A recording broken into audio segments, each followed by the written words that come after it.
قوم کی معصوم بیٹی پر جو ظلم ہوا اس پر ایسے افسوسناک رویے قومی تقاضوں کے منافی ہیں۔ قانون کے تحت انصاف کی فراہمی میں کوئی رکاوٹ نہیں آنے دی جائے گی۔ میں ذاتی طور پر کیس پر ہونے والے پیش رفت کا باقاعدہ جائزہ لے رہا ہوں۔ انصاف کی فراہمی کے لیے آخری حد تک جائیں گے۔ اجلاس میں ایڈیشنل چیف سیکرٹری داخلہ اور مشترکہ تحقیقاتی ٹیم کے سربراہ RPO ملتان نے زینب کیس سے متعلق تمام تر صورتحال پر بریفنگ بھی دی۔ ترجمان پنجاب حکومت ملک محمد احمد خان، مشیر Rana Maqbool Ahmad, chief secretary additional chief secretary داخلہ، inspector general police, advocate general Punjab اور متعلقہ محکموں کے سیکرٹریز اور اعلیٰ افسران نے بھی شرکت کی۔ لاہور ہائی کورٹ نے شیخ رشید کی نااہلی کے لیے دائر درخواست ناقابل سماعت قرار دے کر خارج کر دی۔ لاہور ہائی کورٹ میں عوامی مسلم لیگ کے سربراہ شیخ رشید کی نااہلی کے لیے درخواست پر سماعت ہوئی۔ درخواست گزار نے عدالت میں موقف پیش کیا کہ شیخ رشید نے متحدہ اپوزیشن کے جلسے میں اپنی قومی اسمبلی کی رکنیت سے مستعفی ہونے کا اعلان کیا تھا، تاہم بعد میں وہ اپنے بیان سے مکر گئے اور استعفیٰ دینے سے انکار کر دیا۔ درخواست گزار نے استدعا کی کہ ممبر قومی اسمبلی نے استعفے سے متعلق عوام سے جھوٹ بولا اور اپنی اس غلط بیانی پر وہ آئین کے آرٹیکل 62-63 کے اہل نہیں رہے۔ عدالت شیخ رشید کو قومی اسمبلی کی نشست سے نااہل قرار دے۔ عدالت نے شیخ رشید کی نااہلی کی درخواست کو ناقابل سماعت قرار دیتے ہوئے درخواست خارج کر دی۔ پنجاب یونیورسٹی تصادم 32 طلباء کو جامعہ کی جانب سے شو کاز نوٹس جاری کر دیا گیا۔ جامعہ پنجاب کی انتظامیہ نے اسلامی جمعیت طلباء اور پختون کونسل کے درمیان ہونے والے تصادم کے دوران ہنگامہ آرائی کے الزام میں گرفتار 32 طلباء کو شو کاز نوٹسز جاری کر دیے۔ جامعہ کے طلباء امور کے ڈائریکٹر اور انضباطی کمیٹی کے سیکرٹری شاہد محمود گل نے تفصیلی چارج شیٹ کے ساتھ شو کاز نوٹسز طلباء کے گھروں کے ساتھ ساتھ جیل پر بھی ارسال کر دیے ہیں، جہاں وہ انسداد دہشت گردی عدالت کے حکم پر جسمانی اور جوڈیشل ریمانڈ پر ہیں۔ لاہور کی انسداد دہشت گردی عدالت نے 13 طلباء کو 7 روزہ جسمانی ریمانڈ پر پولیس کے حوالے کیا، جبکہ 183 طلباء کو 14 روزہ جوڈیشل ریمانڈ پر جیل بھیج دیا گیا۔ جامعہ پنجاب میں ہنگامہ آرائی کے الزامات میں گرفتار ہونے والے تمام 196 طلباء کا تعلق جامعہ پنجاب سے نہیں ہے۔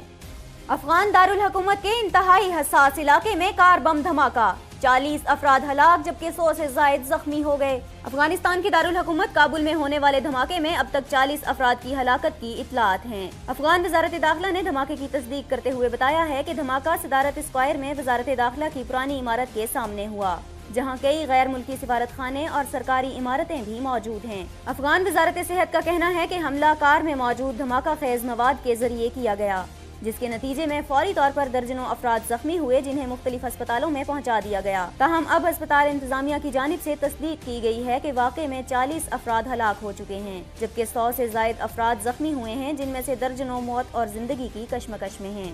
عالمی اقتصادی فورم کے شرکاء نے امریکی صدر ڈونلڈ ٹرمپ کو غلیظ، مطلبی اور شیطان کے القابات سے نواز ڈالا۔ امریکہ کے صدر ڈونلڈ ٹرمپ عالمی اقتصادی فورم میں شرکت کے لیے ڈیوس پہنچے، جہاں انہوں نے فقط 15 منٹ کا خطاب کیا اور میڈیا پر تنقید کے جواب میں عالمی کاروباری شخصیات نے انہیں خوب طنزیہ القابات سے نوازا۔ ڈونلڈ ٹرمپ نے کہا کہ وہ تمام ممالک کو تجارت اور سلامتی کے امور میں امریکی تعاون اور دوستی کی یقین دہانی کراتے ہیں، جبکہ سب سے پہلے امریکہ کا مطلب تنہا امریکہ نہیں سمجھا جائے۔ ڈونلڈ ٹرمپ بطور صدر عالمی اقتصادی فورم میں پہلی مرتبہ شریک ہوئے۔ سعودی عرب میں کرپشن کے الزامات میں گرفتار زیادہ تر شہزادوں اور امراء کو سمجھوتوں کے بعد رہا کیا گیا ہے۔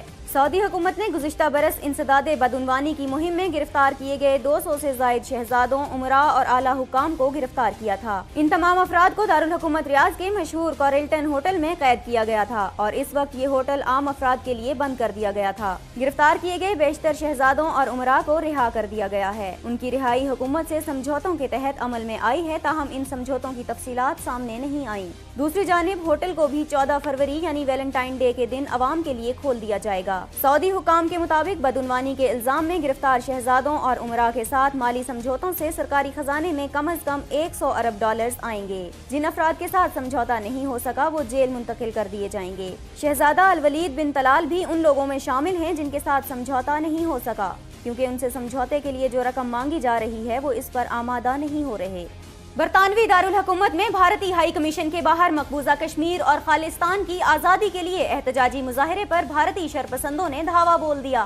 برطانوی دارالامراء کے رکن لارڈ نذیر کی قیادت میں لندن میں بھارتی ہائی کمیشن کے باہر احتجاجی مظاہرہ ہوا اور یوم سیاہ منایا گیا، جس میں سینکڑوں کشمیریوں اور سکھوں نے شرکت کی۔ مظاہرین نے مقبوضہ کشمیر اور مشرقی پنجاب میں بھارتی مظالم کی مذمت کی اور کشمیر کی آزادی کے حق میں نعرے بھی لگائے۔ اس مظاہرے کا اہتمام بھارتی یوم جمہوریہ کے موقع پر کیا گیا تھا۔ اس موقع پر بھارتی شرپسند بھی جمع ہو گئے جنہوں نے ہاتھوں میں بھارت کے قومی پرچم اٹھا رکھے تھے۔ انہوں نے کشمیری مظاہرین پر دھاوا بول دیا جس کے نتیجے میں دونوں فریقین کے درمیان ہاتھا پائی اور تلخ کلامی ہوئی۔ تاہم پولیس نے فوری طور پر موقع پر پہنچ کر صورتحال کو کنٹرول کر لیا۔ دونوں طرف سے ایک دوسرے کے خلاف شدید نعرے بازی کی گئی۔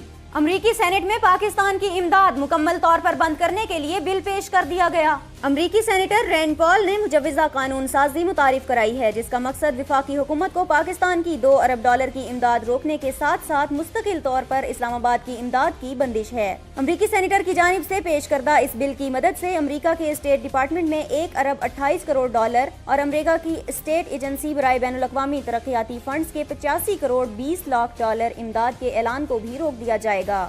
ساؤتھ کیرولائنا سے تعلق رکھنے والے ریپبلکن کے کانگریس ممبر مارک سانفورڈ اور ہوائی سے تعلق رکھنے والے ڈیموکریٹ کے ممبر تلسی گبرڈ مشترکہ طور پر امریکہ کے ہاؤس آف ریپرزینٹیٹیو میں قانون سازی متعارف کروائیں گے۔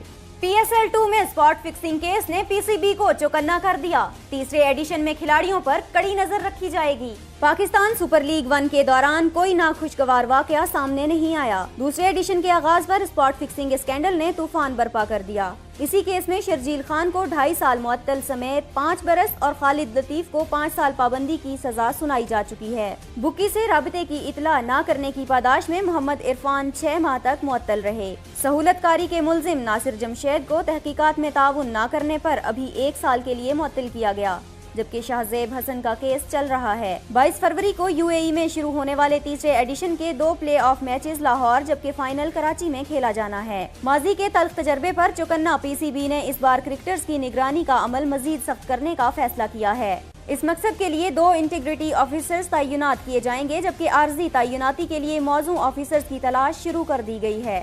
اور اب بات کریں گے موسم کی۔ محکمہ موسمیات کے مطابق آئندہ 24 گھنٹے کے دوران ملک کے بیشتر حصوں میں موسم سرد اور خشک رہے گا، جبکہ شام اور صبح کے اوقات میں دھند غالب رہنے کا بھی امکان ہے۔ ہم سب نیوز سے اب تک کے لیے اتنا ہی۔ مزید خبروں اور اپڈیٹس کے لیے وزٹ کیجیے humsab.tv۔